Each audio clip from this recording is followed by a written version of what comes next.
నమస్తే, welcome to Leo. మనతో ఉన్నారు సీనియర్ జర్నలిస్ట్ హేమ సుందర్ గారు. సార్ నమస్తే. నమస్తే అండి. సార్, బండ్ల గణేష్ ప్రతి దివాళీకి ఒక పార్టీ ఇస్తూ వస్తుంటారు. అయితే ఈసారి పార్టీ మాత్రం చాలా విభిన్నంగా ఉందని చెప్పుకోవాలి. బిగ్ బాస్ మెగాస్టార్ చిరంజీవి గారికి ఒక సపరేట్ చైర్ చేయించడం, ఆ చైర్ చేసినటువంటి ఒక బీకేపీ హోమ్స్కి ఆ యొక్క వ్యక్తికి ముద్దు పెట్టడం, అదే కాకుండా అక్కడికి వచ్చిన వ్యక్తులు వెంకటేష్ కావచ్చు, ఇట్లా అతిరథ మహారథులు అందరూ కూడా వచ్చారు. కానీ బాలకృష్ణ గారు ఎందుకు రాలేదు అనే దాని మీద ఇప్పుడు చర్చ అయితే నడుస్తుంది. ఏంటి కథ అంటే ఏం చెప్తారు? అంటే బండ్లన్న పార్టీకి మొత్తానికి ఒక ప్రత్యేకత ఉందని చెప్పాలి. ఇంకా బండ్లన్న పార్టీ ప్రత్యేకతలో నాకు మెనూ నచ్చింది. మెనూ ఒక్కొక్క మెనూ 15,000 అంట. మరి 15,000 రూపాయలతో ఏం పెట్టారు, వీళ్ళు ఏం తిన్నారు అనేది నాకు అర్థం కాల. కనీసం క్యాటరింగ్ గార్డెన్ అలాంటికి ఇచ్చినా బ్రహ్మాండం చేసి ఇచ్చేవాడిని నేను. మరి బహుశా మెనూలో ఫుడ్కి మెనూ ఎంత, మందు విందు ఎంత తెలియదు మనకి. మీరు అన్నారు బాలయ్య బాబు సంగతి, అంటే ఈ విషయాల తర్వాత మాట్లాడుకుందాం. మెనూ సంగతి బాలయ్య బాబుని కూడా పిలిచే ఉంటారు అనుకుంటున్నాను నేను. ఆయన పిలిస్తే వెళ్ళరు, ఆయన వెళ్ళాలనుకుంటే వెళ్ళరు తప్పితే పిలిస్తే వెళ్ళరు. లేదా అన్న మేము అందరిని పిలిచి పార్టీకి పిలిచాం, మీరు ఎవరో రావద్దని బాలయ్య బాబు చెప్తే ఏమన్నా అదేంటి నేనే వస్తానని చెప్పి ముందుంటారేమో తెలియదు. ఏదేమైనా కానీ బాలయ్య బాబుని మనం అక్కడికి వెళ్ళలేదని చూడకూడదు. ఎందుకంటే ఆయన స్టైలే వేరు కాబట్టి అందరినీ ఒక కాటన కట్టి ఈయన ప్రత్యేకంగా మనం చూడాల్సి వస్తుంది. అని వెళ్ళకపోవటం అనేది వెళ్ళినా వార్తే, వెళ్ళకపోయినా వార్తే. బాలయ్య బాబు అక్కడ వెళితే వార్త అవుద్ది, వెళ్ళకపోయినా వార్తే. కాబట్టి ఆ వార్తకు సంబంధించిన విషయాలు ఇది. ఇక బాస్ మెగాస్టార్ చిరంజీవి గారు, మరి ఆయన పవర్ స్టార్ భక్తుడు. మరి పవర్ స్టార్ భక్తుడు అంటే మరి ఆయనకి పవర్ స్టార్ అన్నగారికి ఇంకా వీర భక్తుడు అవ్వాలి కదా. ఆ భక్తి ఏంటో ఆయన కారులో దిగ్గానే పాదాభివందనం చేసి నిరూపించుకున్నారు. మరి చాలా హైలైట్స్ అయితే ఉన్నాయి. మొత్తానికి బండ్లన్న పార్టీలో హైలైట్స్ అయితే చాలా ఉన్నాయి. అయితే అదిగాక ఈ మధ్యకాలంలో బాలకృష్ణ గారు మొన్న 80s సంబంధించిన జరిగిన ఒక పార్టీకి కూడా రాలేదు, గోవాలో జరిగిన దానికి, ఇక్కడ రాలేదు. సో ఈ మధ్యకాలంలో ఆయన చాలా బిజీగా ఉన్నారు. అటు రాజకీయాల వైపు కావచ్చు, లేకపోతే హాస్పిటల్ వైపు కావచ్చు, లేకపోతే సినిమా షూటింగ్స్ అతి తొందరలో రిలీజ్ కాబోతున్న అఖండ తాండవం కావచ్చు, వీటి వల్లే రాలేదని చెప్పేసి అనుకోవచ్చు అంటే ఏమంటారు? అదే చెప్పగా ఆయన స్టైలే వేరు. ఆయన రహదారి ఆయన ఏదనుకుంటే అది జరుగుతుంది. ఆయన బిజీగా ఉన్నారు పక్క, సినిమా షూటింగ్లో పక్క, రాజకీయాల్లో పక్క, మరి క్యాన్సర్ హాస్పిటల్ కార్యక్రమాలు పక్క, ఇన్ని కార్యక్రమాలు పెట్టుకుని మనం ఆ ఎంజాయ్మెంట్లోకి వెళ్తే కుదరదు, టైం వేస్ట్ అవుతుందనే ఉద్దేశం కూడా కావచ్చు. మొత్తానికైతే ఆయన అట్లా పెట్టుకుందాం. ఇక మరి బండ్ల గణేష్ గారి మెనూకి వచ్చేసరికి సాధారణంగా ఇలాంటి పార్టీలు అనేది సినిమా ఫీల్డ్ గతంలో ఎప్పటి నుంచి ఉన్న సంస్కృతి. ఇది సినిమా ఫీల్డ్లో కామన్గా జరుగుతూ ఉంటాయి. ఇక బాంబేకి వచ్చేసరికి కరణ్ జోహార్ లాంటి వ్యక్తి ఇలాంటి పార్టీలు ఎక్కువ ఇస్తూ ఉంటాడు.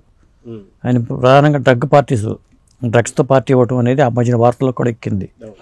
అది కేసులు కూడా బుక్ అయినాయి అని చెప్తారు అప్పట్లో. ఎందుకంటే మందు పార్టీలు ఇవన్నీ కామన్గా జరిగేవి. ఇవాళ కామన్గా మందు పార్టీ అంటే ఎక్కడైనా జరుగుతుంది. ఆ మందు పార్టీ అంటే దాంట్లో మజా ఉండదు, డ్రగ్స్ పార్టీ ఇచ్చారని చెప్పి అప్పట్లో వార్తలు వచ్చినాయి. అది ఖచ్చితంగా నేరపూరితమైన పార్టీ కింద వస్తుంది అట్లా చేస్తే. కానీ బండ్ల గణేష్ గారు ఏంటంటే ఒక సంప్రదాయాన్ని పాటిస్తుంది ప్రతి దీపావళికి. అసలు ముందు అందరూ గ్యాదర్ అవ్వడం విశేషం కదా. ఆ రిలేషన్స్ పోగొట్టుకోకూడదని కావచ్చు, లేదా రీఎంట్రీ ఏమైనా సినిమాలో చేయబోతున్నాడా నిర్మాతగా, నటుడిగా, మొత్తానికి ఏదైనా కానీ ఆ పార్టీకి ఆయన, నేను అనుకోవడం అయితే ఏం ఆశించి ఆయన పార్టీ ఇచ్చి ఉండడు. వీళ్ళు కూడా ఏం ఆశించి ఆయన పార్టీకి అటెండ్ అవ్వరు. ఆయన ఏదో మెనూ బ్రహ్మాండంగా ఉంటుందని వీళ్ళు తినలేరా, వీళ్ళకున్న కోట్లతో మెనూ కోసం ఏం వెళ్ళరు. అభిమానంతో వెళ్ళేదే పార్టీ, ఆయన ఇవ్వడం అదే, వీళ్ళు తీసుకోవడం కూడా అదే. అతడు మెగాస్టార్ చిరంజీవి గారికి ప్రత్యేకమైన కుర్చీ వేయడం, ఆ కుర్చీని చూసి చిరంజీవి గారు మురిసిపోవడం, సో ఇవన్నీ కూడా చూస్తూ వస్తున్నాం. ఈ సీన్ ఎలా చూడాలంటారు? బహుశా ఆ కుర్చీని కూడా ఆయనకి ఇచ్చి ఉండదు అనుకుంటున్నాను నేను. ఎందుకంటే ఆయన ఇంట్లో కూడా అట్లాంటి కుర్చీ ఉంటే బాగుంటుందని చెప్పి చేయించి ఉండొచ్చు. బహుశా అక్కడి నుంచి ఆయన ఇంటికి కూడా పంపించి ఉండొచ్చు. అది కుర్చీ విషయంకి వచ్చేసరికి మరి ఆ కుర్చీని మడత పెడితే మిగతా విషయాలకు వెళ్దాం. ఇప్పుడు ఆయన బండ్ల గణేష్ గారికి సినిమా వాళ్ళు చాలామందికి ల్యాండ్స్ కొనిపెట్టడంలో కీలక పాత్ర వహించిన వ్యక్తి. చాలామందికి పొలాల స్థలాలు కానీ అవన్నీ అక్కడ ఉన్నాయి షాద్నగర్ ఏరియాలో. ఈయనకి ఒక ఫామ్, మన బండ్ల గణేష్ గారి ఇల్లు కానీ ఆయన కోళ్ళ ఫారాలు కానీ అన్నీ అక్కడే ఉంటాయి. కాబట్టి ఒక విధంగా చెప్పాలంటే RRR సినిమాలో ఒక డైలాగ్ ఉంది, అక్కడ కాపరి ఒకడు ఉన్నాడంటే డైలాగ్ ఉంటుంది కదా, రాజీవ్ కనకాల చెప్తాడు కాపరి ఉన్నాడని ఎన్టీఆర్ గురించి. విధంగా చెప్పాలి, సినిమా వాళ్ళకి ఆయన కాపర్ లాంటి వ్యక్తి వీళ్ళ ఆస్తులకి అక్కడ. ఎందుకంటే మరి వాళ్ళ అక్కడ ఏ ఇష్యూస్ వచ్చినా, ల్యాండ్ లీగల్ ఇష్యూస్ వచ్చినా కానీ, ఆ పొలాలు కొనిపెట్టినప్పుడు కానీ ఇవన్నీ కూడా బండ్ల గణేష్ని సంప్రదిస్తూ ఉంటారు. కాబట్టి అంత రాపో మెయింటైన్ అవుతుంది సినిమా వాళ్ళతో ఆయనకి. అది నటుడిగా ఉన్న అనుభవం కానీ, తర్వాత ఈ స్థలాలు కొనిపించడంలో కానీ ఆ పాత్ర కీలక పాత్ర వహిస్తూ ఉంటారు. కొంత ఆ ఫ్రెండ్షిప్ కూడా ఉందని అనుకోవచ్చు. అయితే బండ్ల గణేష్ గారు ఎప్పుడు ఎక్కడ ఏ వేదిక మీద మాట్లాడినా సరే కొంత సంచలనం అయింది. అది పవర్ స్టార్ పవన్ కళ్యాణ్ గురించి పొగడ్తల్లో కావచ్చు, లేదా ఆయన పొలిటికల్ పార్టీ కాంగ్రెస్ గురించి మాట్లాడేటప్పుడు గతంలో కూడా ఆయన 7 o'clock బయట పెట్టి కోసేసుకుంటానని చెప్పేసి అన్న వార్త కావచ్చు. ఇలా ప్రతిదీ ఆయన ఏది మాట్లాడినా సరే వైరల్ అవుతూ వస్తుంటుంది. సో ఇప్పుడు ఈ పార్టీ కూడా అంతే పెద్ద వైరల్ అయిందని చెప్పుకోవాలి. సో బండ్ల గణేష్ గారికి సంబంధించినటువంటి డైలాగ్స్ గురించి మీరు ఏం చెప్తారు? అసలు ఆయన 0 స్థాయి నుంచి ఈ స్థాయికి వచ్చాడని అనుకోవాలండి చెప్పాలంటే. ఎందుకంటే 2002-2003 అనుకుంటా నా ఇల్లు కట్టుకున్నప్పుడు షాద్ నగర్ ఏరియాలో జర్నలిస్టులందరూ కూడా భోజనాన్ని పిలిచాడు. తలా ఒక సూట్ కేసు కూడా ఇచ్చాడు ఆయన. సూట్ కేసులో డబ్బులు లేవు కానీ సూట్ కేసు కూడా ఇచ్చాడు ఆయన. అప్పట్లో నాకు బాగా గుర్తు. నాకు కూడా వచ్చింది ఆ సూట్ కేసు. నేను కూడా చాలా కాలం వాడాను. సూట్ కేసులు డబ్బులేం లేవు, ఓన్లీ సూట్ కేసు మాత్రం ఇచ్చాడు. అప్పట్లో ఆ సూట్ కేసు ఇస్తే గొప్ప. ఒక బస్సే 2-3 బస్సులు పెట్టినట్టున్నారు. ఒక బస్సు 2 బస్సులు పెట్టారు నాకు తెలిసి. దానికి పేరు ఒక పొలగం చిన్నారాయణ గారు కూడా వ్యవహరించారు అప్పుడు.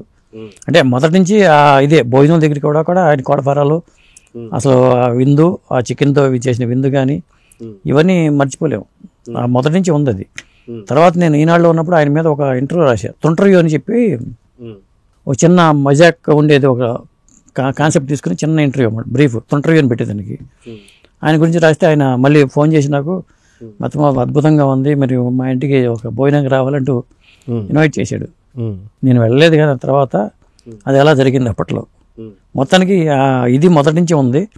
ఆయన అంచెలంచెలుగా ఎదుగుతూ వచ్చాడు ఇండస్ట్రీకి. ఎందుకంటే డిస్ట్రిబ్యూటర్గా ఫస్ట్ నాకు తెలిసి గుర్తున్నప్పుడు, నేను అప్పుడు పనిచేసినప్పుడు రాజశేఖర్ గారు శేషు సినిమా చేశారు.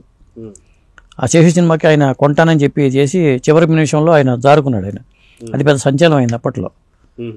వీళ్ళు ఇబ్బంది పడ్డారు, సినిమా పలానా ఏరియాలో ఈయన రిలీజ్ చేస్తానని ఆ వ్యక్తి మా అయిపోయి లేడని చెప్పి వీళ్ళు కంగారు పడ్డారు.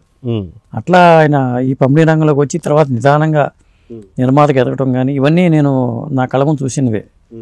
అదండి. అయితే సినీ ఇండస్ట్రీలో ఆయనకు సంబంధించి ఇంకోటి వేరే విషయం కూడా మాట్లాడుకుంటుంటారు. ఆయన ఎవరికో బినామీ అని చెప్పి, ఇన్ని కోట్ల ఆస్తి అనేది ఆయనకి లేదని చెప్పేసి అని చాలామంది చెప్తుంటారు. వాస్తవం మీరు ఎప్పటి నుంచో చూస్తున్నారు కాబట్టి మీకు తెలిసి ఏంటి విషయం అంటే ఏం చెప్తారు? అంటే బినామీలు ఈ ప్రపంచంలో చాలామంది ఉంటారండి. అంటే సొమ్ము ఒకటిదే సోక ఒకటిదే అంటారు జనరల్గా. సినిమాల ఫీల్డ్లో ఉన్న వాళ్ళకి ఏంటంటే చాలామంది బినామీలు ఉంటారు. ఫైనాన్స్ తిప్పుతూ ఉంటారు, ఫైనాన్స్ రొటేషన్ చేస్తూ ఉంటారు. తప్పేం కాదు అది. ఇప్పుడు బినామీగా ఉండటం తప్పేం కాదు. వేరే డబ్బులు తీసుకొస్తారు, వీళ్ళు నిర్మాతలుగా చేసి వాళ్ళ లాభాల్లో వాళ్ళకి ఇస్తూ ఉంటారు. అలా జరుగుతూ ఉంటుంది. కాబట్టి బినామీ అంటే పెద్ద నేరం ఏం కాదు. వాళ్ళు బిజీగా ఉండి వాళ్ళ దగ్గర డబ్బులు ఎక్కువ ఉంటే ఇన్వెస్ట్ చేసి తీయమంటారు సినిమాలో. మొత్తానికి అలా సినిమాల్లో పార్ట్నర్షిప్ డబ్బులు తెచ్చి ఉండొచ్చు. అది చాలామంది ఇప్పుడు సింగనమల రమేష్ బాబు వీళ్ళందరూ కూడా అట్లా ఫైనాన్స్ చేసేవాళ్ళు అప్పట్లో. ఆ తర్వాత వాళ్ళు కూడా నిర్మాతలుగా మారారు. ధర్మవరం ఫైనాన్సర్స్ అంటారు వాళ్ళని. వీళ్ళందరూ కూడా సినిమా ధర్మవరం డబ్బులు చాలా సినిమా రంగం తిరుగుతూనే ఉంటాయి ఇట్లా. సో చూద్దామండి, ఖచ్చితంగా ఏదైతే బండ్ల గణేష్ ఇచ్చిన పార్టీ ఏదైతే ఉందో ఆ పార్టీ మాత్రం ఒక పెద్ద చర్చ కింద అయితే మారింది. సో మొత్తానికి బిగ్ బాస్కి చేరి నచ్చిందా లేదా అనేది చూద్దాం. మరి నమస్తే. నమస్తే అండి.